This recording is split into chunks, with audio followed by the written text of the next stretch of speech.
One nation, one election.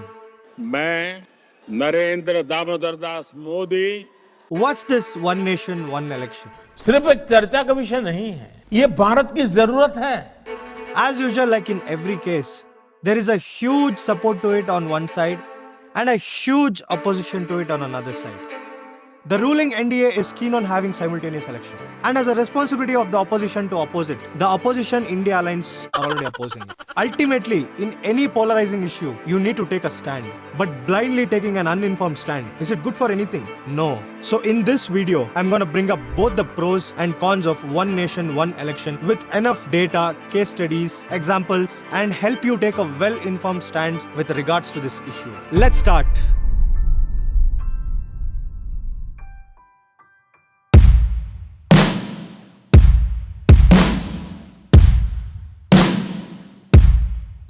So what's this one nation, one election or the simultaneous elections? It's definitely not conducting all the elections on the same day like some have assumed. Or worse, absolutely not conducting one single election to fill all the constitutional posts. I'm so sorry, there are people who have assumed it this way.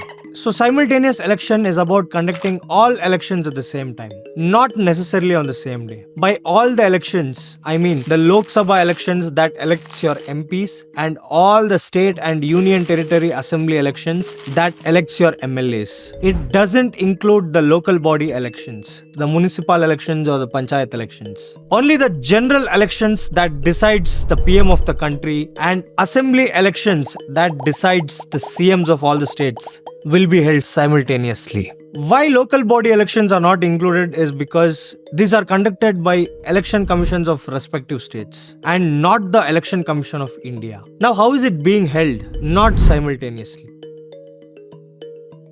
Lok Sabha elections were conducted in the first half of 2024. Along with the Lok Sabha elections, assembly elections for Andhra Pradesh, Odisha and Sikkim were also held. And then in second half of 2024, Maharashtra, Jharkhand and Haryana elections were held. In 2025, we have assembly elections for Delhi. In late 2025, we have it for Bihar. 2026, we have elections for Tamil Nadu, West Bengal, Kerala. 2027, we have elections in Uttar Pradesh. 2028, Karnataka, held in different times in a 5-year election cycle. So basically, this is what the One Nation, One Election bill introduced is trying to change. All these elections are being proposed to be conducted at the same time. Once conduct elections for center and all the states, elect all the MLAs and MPs, that's all until 5 years. That is the end of the term. And again conduct elections after 5 years, repeat. That is how the cycle will progress. So what does it take to conduct one nation, one election? Of course, the will of our leaders, but what more? It requires an amendment of our constitution. Amendment means changing our constitution. Like how a narrative was spread. If this party comes to power, the constitution will itself be changed. जब संविधान बदलेंगे तो ये जो अधिकार है जो सबका है इस देश में कि चाहे प्रधानमंत्री हो चाहे छोटे से छोटा किसान हो उसका वोट का अधिकार है, इसका क्या होगा? तो इसका जवाब देना, ये कहना काफी नहीं है कि डरिए मत. Changing the constitution may bring up a meaning that removing the existing constitution and bringing up some other new constitution. That is not what amendment is. Amendment is making a certain changes in the constitution. By changes, I mean either adding, deleting or modifying a clause or an article. So in order to implement one nation, one election, we need to make a few changes in the constitution. In other words, the following amendments. So to make way for simultaneous elections, it requires 3 bills to be passed. The first one requires to add a clause for simultaneous elections. Usually to bring up a new law or just amendment of an existing law, it just requires 1/2 majority. But to amend a law in the constitution, it requires a 2/3 majority to pass the bill and amend the laws. Second one deals with inclusion of all local body elections in the new simultaneous election cycle, which requires not just a 2/3 majority of the parliament, but also 50% ratification of the states. So what is this ratification? If 28 states are there and at least 14 states need to pass a resolution supporting the changes. To bring local body, panchayat and municipal elections, it requires 50% ratification of the states. And third one requires changes not of constitution but statutory laws related to union territories of the 3 assemblies of Delhi, Puducherry and Jammu Kashmir. So with NDA not having that level of majority and having a bigger opposition this time, do you think it's possible to pass the constitution amendment bill? Mention down in the comment section Let's wait for the cinema to break out. So suppose all the required bills are passed, constitutional amendments made. Now is it really feasible to conduct one such massive exercise on the ground level? I mean, is it possible? Of course. Why not? It is not something new. Simultaneous elections were actually held from 1951 to 1967. All the state assembly elections and the general Lok Sabha elections were held simultaneously. And that too, it was during the ballot paper era. Why can't we do it in the EVM era? But what happened after 1967? Why weren't elections simultaneous? In 1968 and 69, the assemblies of a few states were dissolved. New elections had to be conducted, and that broke the cycle of simultaneous elections. And from there on, it was never possible to align the election cycles of the center and states. So you might ask, won't such a scenario be possible again? So suppose 2029 simultaneous elections are held. Then the next in 2034. And then 2039, 44, 49, so on. For example, if Karnataka Assembly fell in 2031 and a need arises to conduct elections for the Karnataka Assembly. So before this new assembly that would be elected would have had a term of 5 years, and it would have been until 2036, which would again break the simultaneous cycle. But now the new assembly elected will be in power only until 2034, the remaining term of the original term of simultaneous election cycle. If an assembly or parliament is dissolved in the middle of a 5-year term, then the new assembly or parliament elected will remain in power only for the remainder of the term, so as to keep the election cycle intact.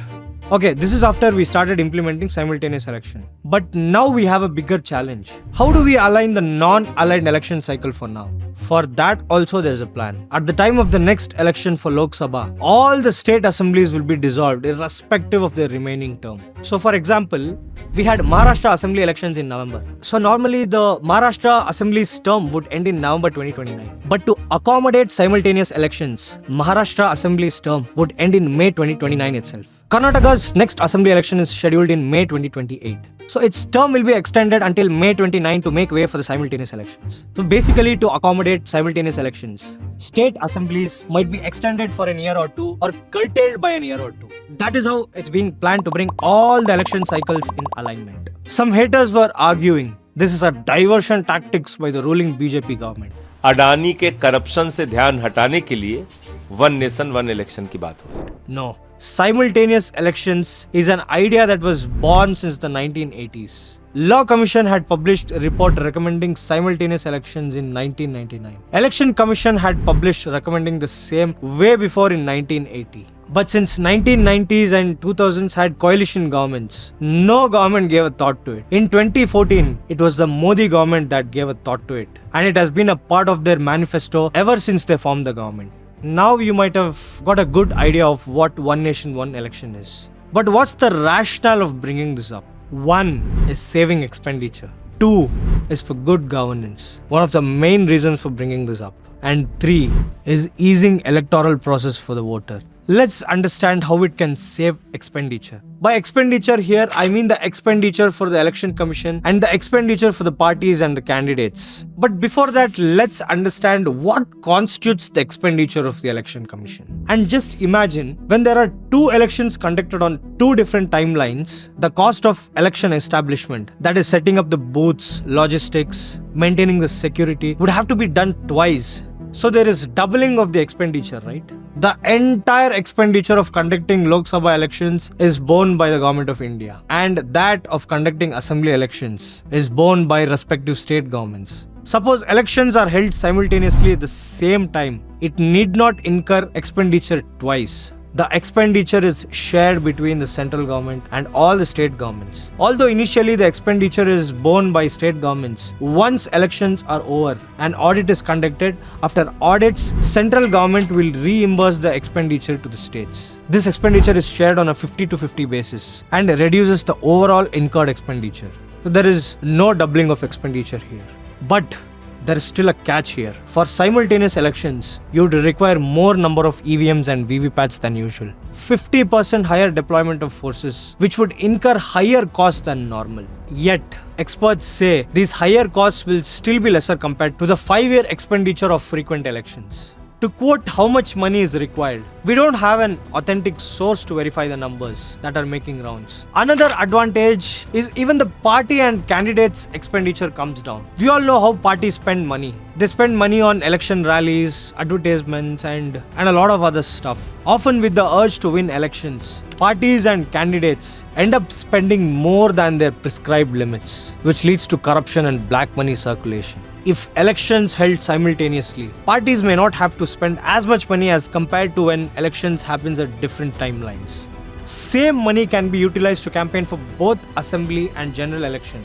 The next advantage, the most important rationale in bringing one nation, one election is good governance. Right now with frequent elections, there has been policy paralysis. The inability of the governments to bring important reforms. Policy paralysis का माहौल बन गया, इसने देश का विकास ठप कर दिया. Let me explain you how frequent elections impact governance. When there's an election around the corner, model code of conduct is imposed. And with the announcement of the general election schedule by the Election Commission of India, the Model Code of Conduct (MCC) has come into effect. So what happens during the model code of conduct? Governments cannot introduce new welfare schemes or award any new developmental projects. This model code of conduct is imposed right from the announcement of election date until the results. The reason why governments aren't allowed to introduce new schemes and projects while model code of conduct is imposed is because during an election, allowing them to introduce new schemes might give an unfair advantage to the ruling incumbent party.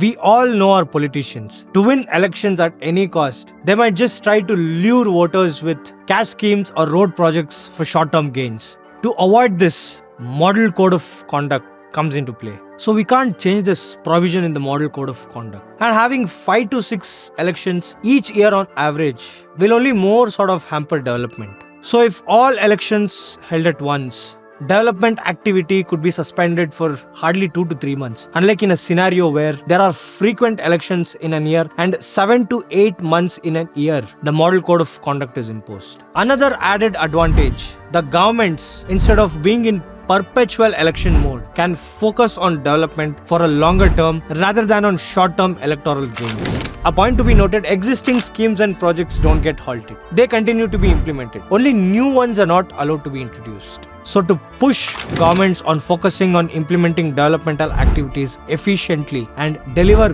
good governance for which they're elected, one nation, one election could do wonders. And that again depends on whom you vote. The third point is easing electoral process for the voters. Oh, do they care for the voters? That's nice. Oh my God! Wow! We have around 43 crore internal migrants in our country. The thing is, majority of these migrants have their voter IDs registered in their native towns. So when there's an election, they have to travel to their hometowns to cast their votes. And 70% of our migrant population are daily wage workers. They get their bread and butter only if they work that day. Most of them refrain from traveling to their hometowns to cast their votes. This is one of the major reasons for low voter turnouts. A low voter turnout is never a healthy sign of a vibrant democracy. So with simultaneous elections, migrant laborers might just have to travel once in 5 years for casting their votes to elect both their MPs and MLAs all at once. So one nation, one election saves expenditure, helps government spend the saved money for other purposes, helps them focus on development and making policies for a longer term, increase voter turnout, and help use resources efficiently. So many benefits. So can we take a stand now? No, wait. You need to listen to the other side of the story. You understood the positive side of the debate. Now you need to listen to the issues as well with the simultaneous elections. Let's start. The primary concern in one nation, one election is the voter behavior.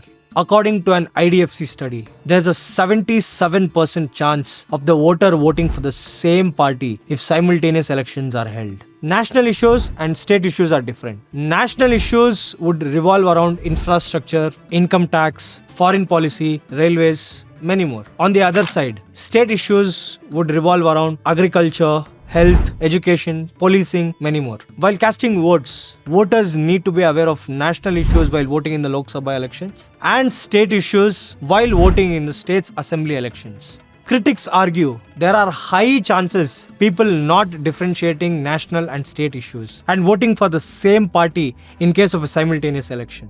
Because in simultaneous elections, it's the national issues that get more attention than the state issues.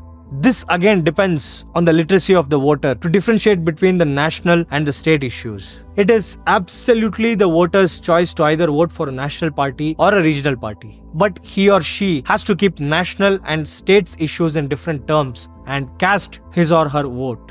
Simultaneous elections allows governments to focus on long-term policy making and development.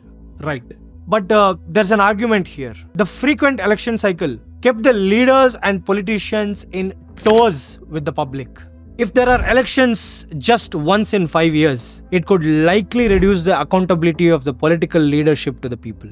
We already are disgruntled on our MPs and MLAs that they never come and visit our constituencies once the elections are done. And on top of this issue, the forceful imposition of president's rule. As I mentioned earlier, when a state legislature is dissolved in the middle of a 5-year term, new election will be conducted for the remaining term. But suppose the state legislature falls before 1 year or 6 months of the next election cycle, then an election might not be conducted. Instead, President's rule would have to be imposed on the state. President's rule is something that needs to be used only as a last resort, not as a rule.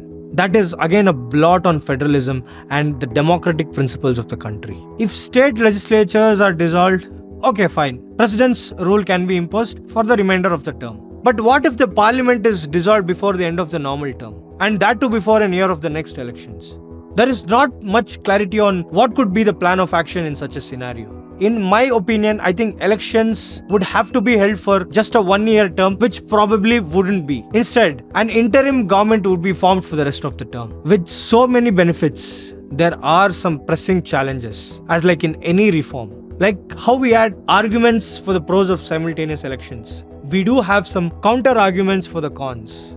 So there was an argument in simultaneous elections, larger national parties could overshadow the regional parties. Let's take a real case. Elections were held simultaneously in Andhra Pradesh for both Lok Sabha and State Assembly. We had Modi wave in 2019. According to the argument, a national wave should have helped BJP win both parliamentary seats as well as the assembly seats and crushed the regional parties. But see, out of the 25 parliamentary seats, the YSRCP won 22 and the TDP won 3. 0 seats to both the national parties, BJP and Congress, even after contesting all the seats. And out of the 175 assembly seats, the regional parties of YSRCP and TDP swept all the seats. National parties, BJP and Congress, couldn't win a single seat. Odisha has had both Lok Sabha and Assembly elections on the same day since 2004. And it's the regional party, BJD, that has won the maximum seats up until 2019, despite 2 Modi waves. And that's it. We don't know what might happen in the future. Only with the implementation of one nation, one election, it would be possible to assess whether regional parties get sidelined or will have the same strength they hold today. In a simultaneous election, the national parties need much more efforts than the regional parties of the states. Regional parties would just have to focus on their own respective states. They have to just spend their resources and time for winning in just their own state. But national parties have to spend quite a lot of resources and energy compared to the state regional parties because they would be contesting in every state. But people voting for the same party could result in one dominant party winning both the Lok Sabha and the majority of the state's elections. As though we don't see that scenario now. One party with its allies is in power in the center as well as 20 out of the 28 states, despite the frequent election cycle. That can also be ascribed to the party's work and efforts in rising up to that level. Simultaneous elections might actually make things difficult for the national parties rather than the regional parties. And another issue is the president's rule. A better solution to keep the federal feature unbridled would be to allow for the formation of an interim government temporarily until the next elections. But there's no provision for that in the constitution. And that also need to be considered in the amendment bill. So to put in summary, conducting simultaneous elections could help the governments save good amount of money, although there's massive logistical challenges. It could help in the optimal use of the resources. It could help the elected leaders focus more on development and policy making in the long run rather than on getting their focus diverted to frequent elections, although their accountability to people coming into question here. With every money saved in election expenditure, it has a positive effect on the economic growth of the nation. And that growth should also never come at the cost of foregoing our democratic values. I hope after watching this video, you got to listen to both the sides of the arguments and can now take a well-informed stand on the issue. Because your well-informed stand, irrespective of whatever it is, matters a lot to the well-being of our country. Comment down what stand you take on one nation, one election and start a healthy debate, unlike how it's done in the parliament currently. Also, do comment down if I've missed out on any points, and you're totally free to take constructive criticism of the work of mine. Do share this video to your friends, family and colleagues, and do subscribe for the channel for learning about more such important topics. Thanks for your time and see you in another interesting video.